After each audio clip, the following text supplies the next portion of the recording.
Salut chers membres de la communauté Cash Laboratory, soyez les bienvenus dans cette séance de formation-ci qui portera essentiellement sur le réglage de certains indicateurs dans notre application MetaTrader 5, c'est-à-dire notre plateforme de trading. Chers amis, avant d'entrer dans le vif du sujet, j'aimerais vous inviter à bien inviter vos amis, partager cette vidéo-ci afin de grandir la communauté pour qu'ensemble on puisse en profiter. Et surtout, n'oubliez pas de rejoindre notre canal Telegram parce que là-bas, c'est là-bas les bonnes choses vont aussi se passer. Je vais partager les signaux pendant que je vous fais former ici. Les signaux seront partagés dans le canal Telegram et ceux qui auraient rechargé leur compte réel peuvent profiter de ces signaux que je partage là pour prendre les positions sur le marché et de taper les gains.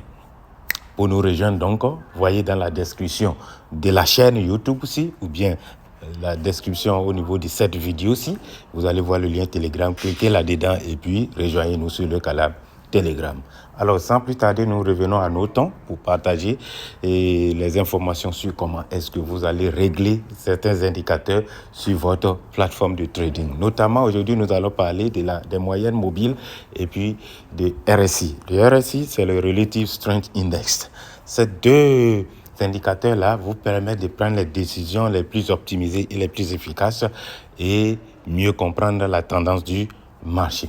Alors, chers amis, comment est-ce que donc il faut installer ces deux indicateurs-là sur notre application MetaTrader 5? Tout de suite, nous allons aller donc dans notre application MetaTrader 5 parce que c'est là-bas que tout va se passer. Cliquez sur votre application MetaTrader 5 et donc nous allons visualiser un marché. Ici, nous allons prendre juste n'importe lequel. Par exemple, on va prendre le boom ou le crash. Je prends juste un au hasard. Donc, voilà donc ce que le marché nous montre. Voilà la courbe d'évolution du marché. C'est bien là. Voilà. C'est ça.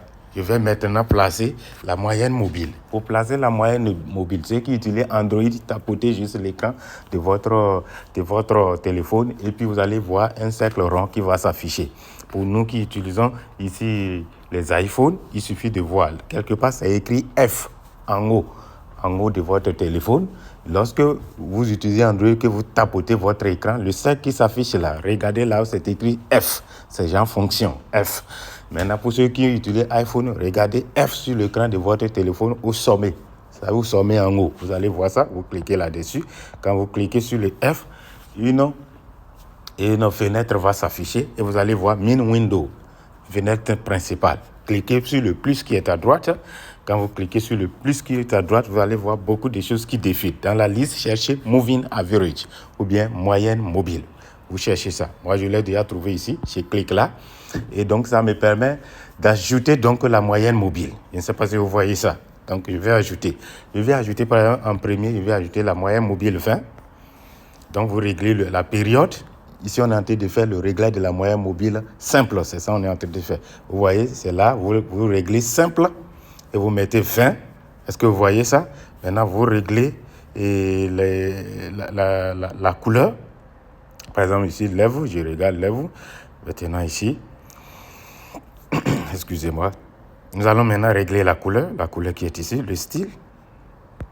Vous voyez, le style, c'est trait. Et maintenant, nous allons régler la couleur.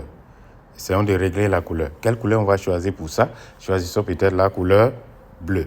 Vous choisissez la couleur que vous aimez.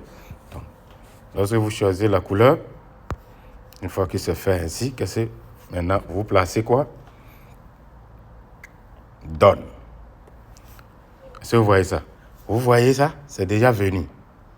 C'est le trait là qui est là. Vous allez voir, la courbe de l'évolution du marché est là. Et puis la moyenne mobile là est venue s'ajouter à ça. Maintenant, nous allons ajouter encore une autre moyenne mobile. Vous cliquez toujours sur le F. Vous ajoutez encore. Nous allons placer maintenant le 50. Et maintenant, là où c'était 20 là, vous mettez 50 cette fois-ci. C'est la période ça. C'est-à-dire le nombre de jours. Vous mettez 50. Vous allez régler ça. Maintenant, vous allez aller changer la couleur. Maintenant, avant, c'était le bleu. Maintenant, on va prendre quelle couleur? Une autre couleur. On va chercher une autre couleur. Prenons par exemple cette couleur-là. Cette couleur et puis cette couleur-là. D'accord? Je prends ça. Et puis donc, vous mettez OK. Vous voyez ça? La moyenne mobile 50 vient d'être là. Nous allons aussi ajouter la moyenne mobile 200. On va les utiliser. On va utiliser la moyenne mobile 200. J'aime placer toujours aussi ça. Je mets là 200. Est-ce que vous voyez ça? Je change la couleur. La couleur ici, je change ça. Je vais prendre le jaune. Vous voyez, je prends la couleur jaune. Vous voyez, une fois la couleur est prise, je mets Done. Voilà, le 200 est là. Est-ce que vous voyez ça? C'est le 200 qui est là. J'aime aussi placer le 800. Mais vous n'avez pas forcément besoin de 200 et de 800. Mais moi, j'aime placer ça parce que ça m'aide à faire certaines analyses. Est-ce que vous voyez ça? Sinon, le 20 et le 50, c'est déjà suffisant pour vous. Donc, moi, je vais placer le 800. J'aime bien ça parce que ça me permet de faire certaines prédictions. Ça, là, c'est à titre privé. Je mets ça, je change la couleur. La couleur. Donc, je vais prendre cette couleur-là. Et puis, je mets ça. Voilà. J'ai placé maintenant 4 moyennes mobiles. Voilà comment on place les moyennes mobiles. Si vous voulez utiliser simplement 2, vous mettez les 2. Le 20-50 ou bien 10-50, tout ce que vous voulez. Moi, j'ai mis 4 parce que j'aime utiliser ces 4-là. Maintenant, on va cliquer encore sur le F. Cette fois-ci, qu'est-ce que nous voulons faire? Nous allons ajouter un autre indicateur. Et cette fois-ci-là, on clique le plus. Vous cherchez maintenant le RSI, Relative Strength Index. Vous cherchez ça. Relative Strength Index. C'est ça qui est là. Ici, vous cliquez. Vous voyez ça? C'est ça. Vous voyez ça, vous affiche ici. Vous cliquez Add Level, ajouter niveau. Vous cliquez sur ça. Vous réglez le premier 10. Vous cliquez encore Add Level. Vous mettez maintenant 30. Vous cliquez encore Add Level. Vous mettez là 50. D'accord? Cliquez Add Level, mettez 70. D'accord? Et maintenant, le dernier, Add Level, vous mettez 90. Voilà comment je règle ça. Maintenant, on va essayer de choisir la couleur que nous voulons donner à ce RSI-là. On va choisir cette couleur-là, peut-être. Cette couleur-là. On va choisir ça. Donc, et maintenant, une fois que vous avez fini, vous cliquez sur Done. Quand vous cliquez sur Done, ça vous ramène à la fenêtre précédente. Vous cliquez encore en haut ici, à droite là, Done. Et donc, vous allez voir ici, votre RSI est réglé. Maintenant, une fois que c'est réglé, la question est de savoir comment on utilise ce RSI-là en réalité. Je ne sais pas si vous voyez ça. Comment est-ce qu'il faut utiliser le RSI? C'est ça maintenant. Ce RSI-là et la moyenne mobile, c'est ça, nous allons maintenant apprendre comment il faut les utiliser. Alors, c'est quoi en réalité la moyenne mobile et c'est quoi le RSI, chers amis? Je vais vous expliquer ça. La moyenne mobile. Par définition ici, la moyenne mobile est un indicateur technique qui liste les données des prix sur une période donnée pour identifier les tendances. Elle se divise principalement en deux. Il y a la moyenne mobile simple et la moyenne mobile exponentielle. La moyenne mobile simple ici est une moyenne arithmétique des prix sur une période spécifique, alors que la moyenne mobile exponentielle donne plus de poids aux prix récents et réagissent plus rapidement au changement des tendances. Tout ça là, ce n'est pas ça le plus important. Le plus important, c'est comment vous devez apprendre à utiliser ces moyens mobiles là. C'est ça qui est important. La technicité, les mathématiques qui sont derrière ça, ça ne vous concerne pas. Est-ce que vous voyez ça? Application. Comment il faut donc utiliser ces moyens mobiles là? L'identification de la tendance. Les moyens mobiles vous permettent d'identifier la tendance. Donc, lorsqu'une moyenne mobile simple, MMMS là, à long terme, par exemple 200 jours, peut indiquer la tendance générale, tandis qu'une moyenne mobile à court terme, c'est-à-dire la période est courte, puisque nous avons pris les périodes, par exemple, 20, 50, 200, on a pris tout ça, 800. Est-ce que vous voyez ça? 800 veut dire 800 jours, 200 veut dire 200 jours, 10 veut dire 10 jours, 50 veut dire 50 jours. Donc, lorsque vous prenez les moyennes mobiles qui ont une période de 200 jours, 800 jours, ça montre la tendance générale du marché. C'est ce que ça signifie. Alors que les moyens mobiles à courte période là, peuvent signaler des opportunités d'entrée et de sortie dans le marché.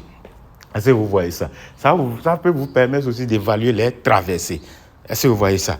Un signal d'achat lorsque vous avez mis en place deux moyennes mobiles, par exemple le 20 et le 50, ou bien le 20 et le 10. Ça dit une petite et un grand. Quand vous mettez 20 et 30 et 50, il y a une qui est petite durée, une qui est grande durée. Est-ce que vous voyez ça? Si vous mettez 20, et puis le moyen mobile à période de 20 et puis de 200, si ce sont les deux là vous avez mis sur votre courbe, alors un signal d'achat est généré lorsque la moyenne mobile à court terme croise au-dessus la moyenne mobile à long terme. C'est-à-dire quand la moyenne mobile à courte période là traverse au-dessus la moyenne mobile à grande période, c'est un signal d'achat. Et l'inverse se produit, c'est-à-dire à l'inverse, c'est le signal de vente. Voilà comment vous allez utiliser en réalité la moyenne mobile. À chaque fois, vous voyez que la moyenne mobile à petite durée traverse au-dessus la moyenne mobile à grande durée, c'est un signal d'achat qui s'annonce. Mais on combine ça avec d'autres indicateurs tels que le RSI pour mieux prendre les décisions. Est-ce que vous voyez ça?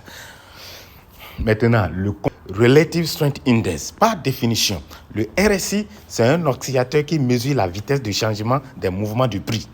Il varie entre 0 et 100 et il est généralement utilisé pour détecter les conditions de surachat et de survente. N'oubliez pas, dans les épisodes précédents, on a parlé des surachats et des surventes. Lorsque les acheteurs achètent, à un moment donné, il y aura surachat. Et donc, lorsqu'il a surachat, le coût devient élevé. Et lorsque le coût est élevé, tout le monde veut vendre. Donc, la vente va commencer. À un moment donné, quand tout le monde vend, il aura surachat. Le coût va trop baisser. Quand il a trop de survente, je vais dire, il aura survente. Quand tout le monde vend, à un moment donné, il aura survente. Et quand tout le monde vend, c'est que le prix va baisser. Et quand le prix baisse, il y a survente. Je ne sais pas si vous voyez ça. Donc, voilà un peu ce qui permet de comprendre le RSI. Maintenant, comment est-ce qu'il peut utiliser ce RSI-là? Puisque le RSI, lorsque vous regardez sur notre courbe ici, vous voyez bien le RSI, vous allez voir quoi? Le RSI-là, c'est compris entre 0 et 100. 0 en bas, 100 en haut. Est-ce que vous voyez ça? Moi, j'ai placé les niveaux 90, 70, 50 et 30 pour mieux visualiser l'évolution en réalité du RSI. C'est ça qui est en bas, là, le RSI, entre 0 et 100. Alors, je retourne donc. Comment il faut l'appliquer donc? Il a surachat, comme je suis en train de le dire, il a surachat lorsque le RSI est au-dessus de 70, est supérieur à 70. Regardez ici. Vous voyez ici, par exemple, dans cette condition, avec le crash 1000, il a surachat. Vous avez vu, le RSI est pratiquement au niveau de 100. Bientôt, il aura un saut, une crash. Je vais mettre un signal là, par exemple. Je veux vendre. Je vais vendre là. Ouais, il aura ici tout de suite là vous allez voir, il aura un pic, il aura un spike. Vous allez voir ça. Pour le moment, à l'état où ça se présente là, il aura surachat forcé. Il a déjà surachat. Le RSI est autour de 99,79.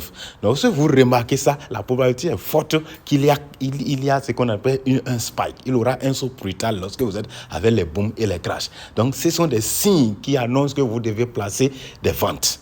Je ne sais pas si vous voyez ça. C'est ça, j'essaie de vous expliquer ça. Maintenant, lorsque le RSI est inférieur à 30, il a survente.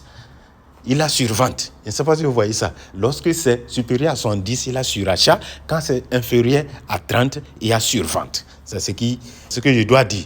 Excusez-moi. Comment il faut combiner les deux là, en réalité, pour bien trader?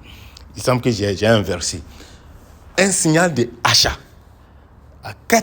Quand est-ce qu'il y a un signal d'achat? Lorsque la moyenne mobile simple à court terme croise la moyenne mobile à long terme au-dessus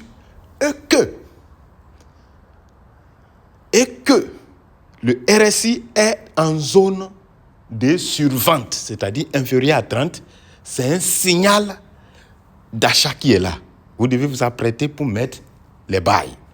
Maintenant, lorsque la moyenne mobile simple à court terme croise en dessous la moyenne mobile à long terme et que le RSI est en surachat, c'est-à-dire supérieur à 70, c'est un signal de vente. Vous devez vous apprêter pour mettre la vente.